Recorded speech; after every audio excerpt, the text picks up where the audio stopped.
Bonjour, c'est Ursule. Bienvenue à Vie et Miséricorde. On est le 23 février 2026. Alors, s'examiner soi-même. Ou bien, on peut le dire dans notre langage, faire un checking. Amen. Très souvent, les gens aiment faire des checkings de leur état de santé. Alors, après un an ou bien 12 mois, ils s'en vont faire des examens pour savoir si tout va bien dans leur corps. Ça, c'est un checking. Alors, notre Dieu nous dit aussi que nous sommes appelés à nous examiner nous-mêmes pour voir si nous sommes dans la foi ou pas. Le texte que nous avons se trouve dans 2 Corinthiens 13, le verset 5, ça dit, examinez-vous vous-même pour savoir si vous êtes dans la foi. Éprouvez-vous vous-même. Ne reconnaissez-vous pas que Jésus-Christ est en vous, à moins peut-être que vous ne soyez réprouvé. Amen. Alors, être réprouvé, c'est être rejeté. Il dit à moins que vous soyez rejeté, à moins qu'il y ait une situation qui vous a mis de côté, mais est-ce que vous ne pouvez pas vous examiner? Est-ce que vous ne pouvez pas regarder par vous-même pour savoir si tout va bien dans votre relation avec Dieu ou pas? Et ça, c'est Paul qui le dit à ses enfants, les Corinthiens, parce que ces enfants, les Corinthiens, se sont laissés infiltrer par des faux prédicateurs. Des gens qui les ont infiltrés, se disant des docteurs de la loi et tout, et qui sont venus juste pour les détruire, vu que Paul était en prison. Alors, ils se sont infiltrés. Alors, et Paul, leur père, leur écrit, il dit, mais est-ce que vous ne pouvez pas vous examiner vous-même? Est-ce que vous avez besoin que quelqu'un d'autre vous dise si vous êtes dans la foi ou pas? Par vous-même, à cause du Saint-Esprit qui est en vous, vous êtes capable de voir, de réaliser si Dieu est là en vous, faisant son œuvre de transformation, ou bien s'il n'est pas là. Amen. Alors, ce que Paul dit à ses enfants, les Corinthiens, c'est encore utile pour nous aujourd'hui. Combien de fois tombons-nous dans les pièges des uns et des autres qui nous apportent des paroles de Dieu, ou bien qui veulent nous aider, ou bien qui veulent nous enseigner, et puis finalement, la séduction joue son rôle, et puis nous voici pris au piège. Nous voici pris au piège, et finalement, au lieu que cette parole qui nous est apportée, ou bien au lieu que cet enseignement nous ait transformés pour du bien, ça nous a plutôt éloignés de Dieu. Et puis finalement, nous voici vraiment plus envahis de ténèbres que notre vie n'a été. Amen. Alors, Paul est en train de dire, ce n'est pas à quelqu'un de te dire quoi faire, de te dire qu'est-ce que Dieu pense de ta relation avec lui. C'est pas à quelqu'un. Toi, tu as une relation avec Dieu. Dieu, c'est ton Père. Tu es son enfant. Il t'aime. Alors, c'est à toi de prendre ton rôle en main et de vérifier que tout est correct avec ton Père. Amen. Alors, il dit que tu es capable de savoir par toi-même si tout est correct ou pas. Alors, dans 1 Corinthiens 15, 1 Corinthiens 15, le verset 33, c'est dit, ne vous y trompez pas, les mauvaises compagnies corrompent les bonnes mœurs. Amen. Alors, examinez-vous vous-même pour savoir si tout est correct.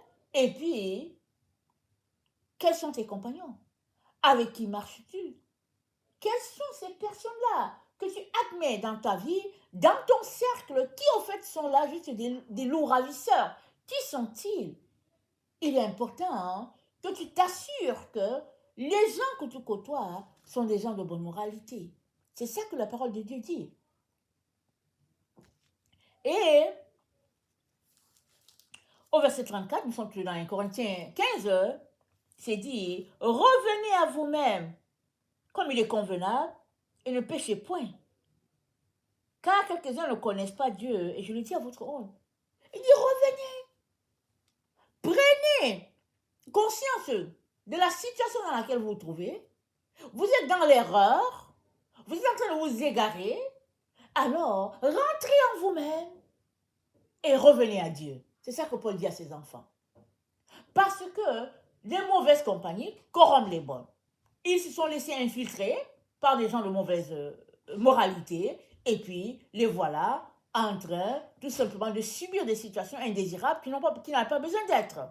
C'est ça que le frère est en train de dire à ses enfants spirituels. Mais cette situation ne s'applique pas juste aux Corinthiens. Ça s'applique à nous aussi dans notre quotidien. Combien de fois nous sommes-nous retrouvés pris dans des relations indésirables? Combien de fois avons-nous pris les gens pour les enfants de Dieu et puis ils ne le sont pas? Aujourd'hui, il suffit juste que quelqu'un dise qu'il est chrétien et puis on se dit, ah mais tu sais c'est un chrétien, ah mais tu sais c'est une chrétienne, ah non mais voilà, non, vraiment ils sont corrects, il est correct. Mais ce n'est pas le fait d'être chrétien qui est notre ticket. Oui, les gens ont reçu le nom. Les premiers chrétiens, ils ont appelé ainsi parce qu'ils étaient des petits Christ. Tout ce qu'ils faisaient était l'imitation de Christ. Mais de nos jours, les gens portent le nom juste par plaisir de le porter, ou bien le portent juste dans le but de tromper les autres. Alors, le frère dit dans 1 Corinthiens, attendez, 16, le verset 13, il dit, veillez, demeurez ferme dans la foi, soyez des hommes, ou bien si vous voulez, soyez des femmes, fortifiez-vous. Que tout ce que vous faites, faites-le dans l'amour. Fortifiez-vous. Le Seigneur nous dit de nous fortifier. Il dit, fortifiez-vous, veillez, demeurez ferme. Voilà ces verbes-là qui impliquent des actions de notre part. Le fait de veiller, ça te revient à toi et moi à ne pas trop manger, à ne pas nous verser dans les distractions, à ne pas nous laisser distraire. Et puis, c'est ça, veiller. Demeurer, ça prend qu'on puisse décider de demeurer dans les choses de Dieu. Et il dit, de demeurer ferme dans la foi, soyez des hommes, fortifiez-vous. Se fortifier, c'est quoi? C'est poser des actions, n'est-ce pas, qui nous galvanisent pour le Seigneur. Nous sommes appelés à faire des efforts pour le Seigneur. C'est ça, se fortifier. Alors, tout ça, ça fait partie des examens qu'on est appelé à faire. On n'a pas besoin de confier notre examination à quelqu'un d'autre pour dire, ok, est-ce que tu peux faire mon checking pour voir si je suis un vrai chrétien ou pas? Non, ce n'est pas à l'autre de faire. C'est à toi et à moi de le faire pour nous-mêmes. Et notre conscience est le témoin fidèle qui nous dit si tout va bien ou pas. Parce que très souvent, quand il y a un péché, il y a un malaise, il y a une tristesse. Et maintenant, si on va à Dieu, la présence de Dieu va nous dire pourquoi cet état de tristesse. Et la joie revient tout de suite quand on confesse le péché et puis quand on demande pardon. Excusez, n'est-ce pas, les petits bruits de mes jeunes. Alors, la joie revient tout de suite quand on demande pardon. Et il est important que ça fasse partie de notre vie. C'est dans notre marche de tous les jours que ce check-in se fait. Et dans 2 Timothée 2 au verset 15, c'est dit, efforce-toi de te présenter devant Dieu comme un homme éprouvé, un ouvrier qui n'a point à rougir, qui dispense droitement la parole de Dieu. Évite les discours vains et profanes, car ceux qui les tiennent avanceront toujours dans l'impiété et leur parole rongera comme de la gangrène. Efforce-toi de te présenter devant Dieu. Ça dit, alors que tu t'examines, tu t'examines par rapport à Dieu. Est-ce que tu es correct? Es-tu correct par rapport à Dieu et puis par rapport à ton frère? Es-tu correct? Alors, si la parole de Dieu, l'Esprit de Dieu te renvoie qu'il y a quelque chose qui est ajusté, alors vas-y. Vas-y, ajuster ce qui est ajusté. Si c'est dans demander pardon au frère, si c'est demander pardon à Dieu, mais il est question que nous puissions marcher en sachant comment nous nous comportons nous-mêmes. Et Dieu a pourvu. La joie du Seigneur, c'est notre force. Et quand cette joie vient à être entachée, quand le chagrin vient à se glisser, ça c'est déjà un examen, quelque chose qui ne va pas. Et ça ne veut pas dire que tu es tombé ou pas, c'est pas ça. Il y a quelque chose qui ne va pas. Maintenant, arrête-toi, vérifie ce qu'il y a et retourne vite dans la grâce de Dieu. Afin qu'il n'y ait pas une occasion de chute qui vienne se présenter.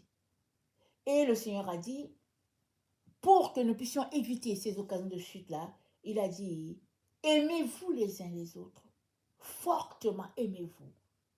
Alors que l'amour fait son chemin au milieu de nous, tout ce qui est rempli de péché, de méchanceté, va se tenir à l'écart.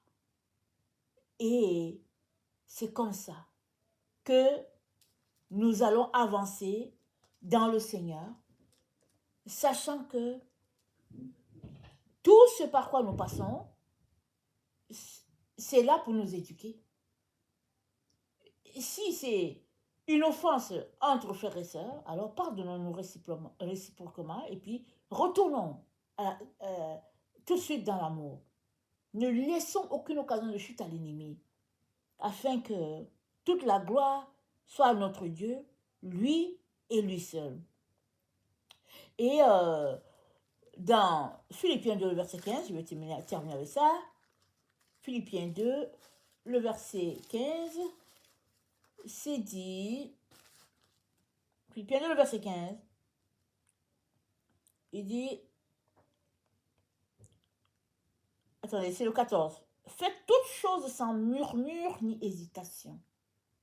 Le murmure, ce n'est pas une bonne chose. Faites toutes choses sans murmure ni hésitation, afin que vous soyez irréprochables et purs des enfants de Dieu, irrépréhensibles au milieu d'une génération perverse et corrompue, parmi lesquels vous brillez comme de flambeaux dans le monde. On est appelé à briller. Et l'examen que nous allons faire de nous-mêmes, ou bien le checking, va nous permettre de voir si la lumière brille toujours ou pas. Et s'il ne brille pas, qu'est-ce qu'il a entaché? Et retournons dans l'amour dès que on prend conscience de ça, afin que la gloire de Dieu puisse toujours régner au milieu de nous. Amen. Que le Seigneur bénisse sa parole et que nous ne nous lassions pas de marcher dans ce que Dieu a pour nous. Maintenant, as-tu donné ta vie à Jésus? Si tu ne l'as pas encore fait, voici l'occasion de le faire. Parce que Jésus-Christ est le pont entre Dieu et puis toi. Il n'y a pas une religion qui peut te sauver. Jésus, c'est une relation et il est venu sur la terre pour te connecter à Dieu. Alors que tu ouvres ta bouche et que tu invites Jésus-Christ à être ton sauveur et ton maître, voilà comment tu deviens enfant de Dieu. Le Saint-Esprit viendra en toi et puis te conduira dans toute la vérité afin que tu puisses grandir et marcher dans tout ce que Dieu a pour toi sur cette terre et plus tard dans sa grâce au paradis. Amen. Que le Seigneur bénisse sa parole. Amen et alléluia. Amen.